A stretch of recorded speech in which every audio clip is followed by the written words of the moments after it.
Dennis Simpson here from the beautiful shores of Lake De Soto today. Um, my dad had some great advice this time, and I thought it was good enough to share. I wanted to pass it along to you. The downside of getting older is that you lose all your friends. The downside of getting older is that you lose all your friends. Now, I knew this, and I'd heard this before. This wasn't anything new. But you know, as things unfold and events unfold, you realize, boy, there may be a lot more wisdom and genius to that than you know. See, I would see my father, 88, I believe, um, and I would see his friends pass away, or his friends that were friends of mine also that would still be here and watch others pass away. And frankly, we would be at their funerals, we would be at their events, we would be at their grandchildren or children's or great great grandchildren's events, and they're wonderful people. And as the book of James says, you know, the life we live is like a vapor now. It appears for a while and then it is gone. And here I'm referring to the passing of my 99-and-a-half-year-old aunt, which is Nina Lee Simpson. Now, Nina Lee was born in a very humble background in Prattsville, Arkansas, and was just a super classy lady. And I mean that. You would think being born in Prattsville that you wouldn't be concerned, and Prattsville's just outside Sheridan, which Sheridan is a small town in and of its own. But you would think that, you know, the finer points of society might not transcend to Prattsville, Arkansas, if you know what I mean. But you would be mistaken because as a small child, now remember, 99 and a half, so this means she was born in 1924. And very smart lady, very well educated, just a wonderful, pleasant, charming, and very classy. And I mean by that, like which gloves do you wear on Friday, and when do you put these on, and when do you do that, things I don't even have a beginning to understand. But at her funeral this last weekend, where I sang, um, we were able to pull back the sheets a little and look in and see the life she had lived. And those of you who know a Greatest Generation member, somebody who fought in World War II or was associated with World War II or came back after World War II, you realize those people, excuse me, there's a reason they call them the Greatest Generation. These people did it all. I mean, they did it all. To give you an example, Nina was not a blood relation. My father, Eulin R. Simpson, was brothers with Farrell, Farril, Farrell Simpson. And these are, to put it simply, you know, Sheridan plowboys that moved out to a 300-acre settlement, I guess, outside of Sheridan some 100 years ago, 100 plus, and settled that area. And as everybody did at the time, there was cotton and da da da da da. And my dad recounts some amazing stories about the feast and famine that was living on the farm. That when the harvest would come in, and you know, you would literally pray that the harvest would be good, so that you would get new shoes that fall, so that you would have enough sorghum molasses to last you through the winter, because that was sugar, it was currency, it was something you could sell. It was something that you could trade with other neighbors. Dad said they didn't have a sorghum press, but the guy down the road did. And that they would cut some hay off his field with their harvester, and for in exchange for getting their sorghum crushed into sorghum molasses. Um, I personally think it's a life and a time that our children could benefit from today, just to hear the stories. And Nina, excuse me, Nina, for all things, I'm sorry, passing through the fluvid cold thing, But Nina went to school, graduated, was working at the school for the superintendent of the school, and she saw this young guy come back from World War II. He had volunteered, dropped out of high school, volunteered, and went into the army in World War II. So when World War II was over, he came back home and went back to high school.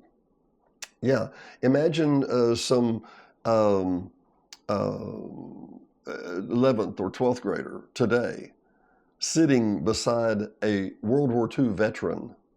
You heard me, sitting beside a World War II veteran who was within 2 or 3 years of their same age and completing their education together. In the notes that we had about Nina, one of the notes is that Farrell would not go, they would have a study hall. And a lot of people would go outside and just, they'd smoke or play or whatever they did, because remember back when you could smoke in school. And we had a smoking room or, whatever. Nina was impressed with Farrell that he did not go outside for study hall, that he stayed in and studied. Farrell drove a bus. Now, it wasn't uncommon at that time. My dad was 18 and drove a school bus. I think he was actually 17 when he drove a school bus. You have to understand, World War II, you didn't have an abundance of men standing around that were of voting or working age because they were in war. And so you would hire a kid that was a 11th or 12th grader that seemed pretty competent, relatively mature, and you would give them a school bus and put the bus full of other kids. It was a different time, wouldn't you say? I would agree it was a different time. But my dad drove a school bus, Ulan, and Farrell drove a school bus. And boy, the stories they had. They had some incredible stories. There were many very funny, but they were serious young men. We were in a time of war. It was not a goof-off society, if that makes sense. Hope that does. So Nina who wasn't much older than Farrell at all, Nina would get off of her job, get free of her job, and she would go out and be standing at the bus station when Farrell would come back, and she would just wave and say, "Hey, hey, hey." And we have a private note that she sent, basically kind of a diary note she sent to herself that said, "He's the finest man I've ever met. He's kind, he's compassionate, he's sweet to everybody. He's smart, he's intelligent, he's funny, he has a really dry sense of humor and very witty." Things I echo. He was a fantastic guy. Farrell was actually, let me finish that story. He went on, and a couple of years later, or I guess right out of high school, actually, he married Nina. And she went to work, and he went to college. Now, he went to college for a particular degree. This is a very detailed, task-driven, goal-oriented couple, not just man, but couple.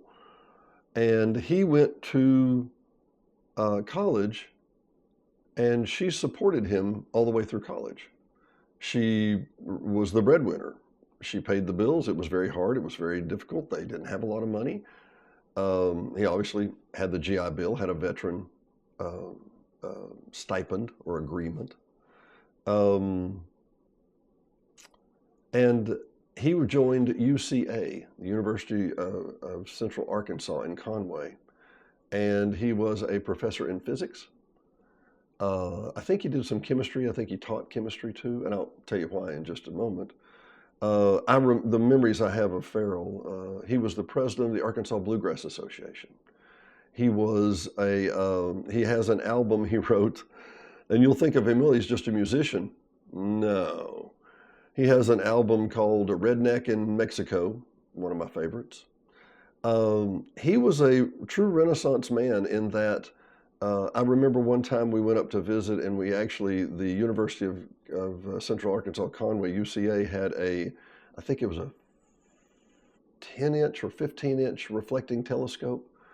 And we were able to go look at the moon during the day. I remember that he had a flask of vodka that was, and I'm holding up my hands here, it was like a hip flask you would put in. It was a tall, thin bottle that was very narrow, and he had a stopper in the top of it, and he had one of the little beaker tubes, one of the little straw tubes coming out of the top, and he had water in there. And you would squeeze the bottle, and the meniscus, the little line of the water, would go up and down on that little tube. And it was fascinating to his physics students.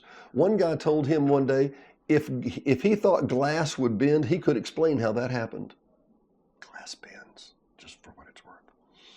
And Uncle Farrell knew that because in World War II, there was such a steel shortage, we actually made huge anchor links and chains that they would drop off the back of the boat to anchor the boat into position out of glass. Did you know that, people? We actually made anchors and the chains that held them out of glass. Yeah. He was a fascinating Renaissance man. He came back from Mexico one time, and he had met a friend. He just started picking up Spanish. He didn't know Spanish. He didn't know anybody in Mexico. He went down, found a friend, and started making ties. He came back, saw a tie making location where they would make, gentlemen's ties. And the guy showed him how, and then made a pattern. And then I remember when he came to our house and he brought his Hispanic friend, and he made a tie for my dad right there and right then. I was stunned. I thought that seemed way too strange to be able to do anything else, but he made ties. He made ties, he played the banjo, he played the guitar, he played the piano, he played the mandolin, he played the harmonica, did the harmonica and guitar very, very well. But one of Uncle Farrell's greatest assets was he saw the possibility in other people. We had an opportunity to speak with one of the guys who played the banjo in some of his songs. His first album was with a group of fellow professors who were not musicians by any stretch, by any way. They literally heard him say, I bet we could put together a band and we could actually play some music. We might be okay. And it was called The Professors. And their photo album was a picture of them in all their graduational garb, all their long robes. And let me think of some of his greatest ones. And I don't want to make this all about Uncle Farrell, but one of my favorites was, "Now I got weeds in my tater patch," because you can't have weeds in your tater patch. One of the other ones was "Rubber Grubber," about his nephew, who actually worked at a Firestone plant, or a Goodyear plant, I think it was. And the rubber, he worked at a place where the rubber would come out of this big hole. And when the rubber would get stuck, he'd have to go grub it out. So he was the rubber grubber. Nina and Farrell had an infant daughter that passed away. And that was probably the low point of their lives. It was a time, when you're hurt, it's very difficult to not be bitter when you're hurt sometimes. Sometimes that's the greatest thing you can do, is just not be bitter. It's not as easy as it sounds sometimes. Sometimes it's hard. And that was the point that kind of set them on a different path. They were going to be a childless couple. And that's how they were the rest of their lives. Nina was a homemaker, and everything was pristine, perfect, and the white gloves at the right time, And Farrell was, to say a Renaissance man, the understatement you could imagine. I walked into my 8th grade, no, this would be 9th grade science class. And Miss Kitchens was there. And she was talking about her time at UCA. And I said, "Did you know a guy named Farrell Simpson?" And she said, "He was my physics teacher." I said, "Really?" I said, he's my uncle." And that story can be repeated about a dozen times. Um, but Pharaoh would go out on a weekend and learn how to skin a tree or bark a tree because they were going to build something at the Toadsuck Ferry cabins or something. Um, no time was wasted. Today, to look at people that are worried about the perfect latte or the perfect espresso, or that they have the perfect man bun, or they want to watch the whole series of this show or whatever. No, Uncle Pharaoh just never sat on the couch very long. Now, he enjoyed sitting on a couch, and he would go to my grandmother's in Sheridan, and we would see him come over, and he would come for a visit, and next thing you know, he was in the floor with a pillow, and I was in the floor with a pillow, and we were both taking a Sunday afternoon nap while everybody else chatted. Um, a Renaissance man of any form. And Nina, by the same way, a housewife of sorts. I don't like the term, but who did not go on and pursue another career. She was fine. She was so graceful, so loving, so caring, wise lady, and a matchmaker. Oh my Lord, she was a matchmaker. She just could not wait to hook somebody up with somebody else, and because you'd make a good husband for. Do you know Susie? Susie, you might need to talk to Susie. I think Susie would be good for you. Nina was also very conscious and very cognizant of a spiritual battle that we all have.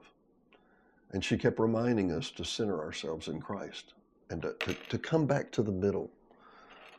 Now, for somebody who had lost a child, and it was, frankly put, a bitter moment for them, she moved past that with grace, and so did Pharaoh. I tell you all this to tell you the hard part about getting older and being in the village is losing your friends. This last year, Larry Wilson passed away from the Lifelong Learning Institute. Larry was an exceptional person.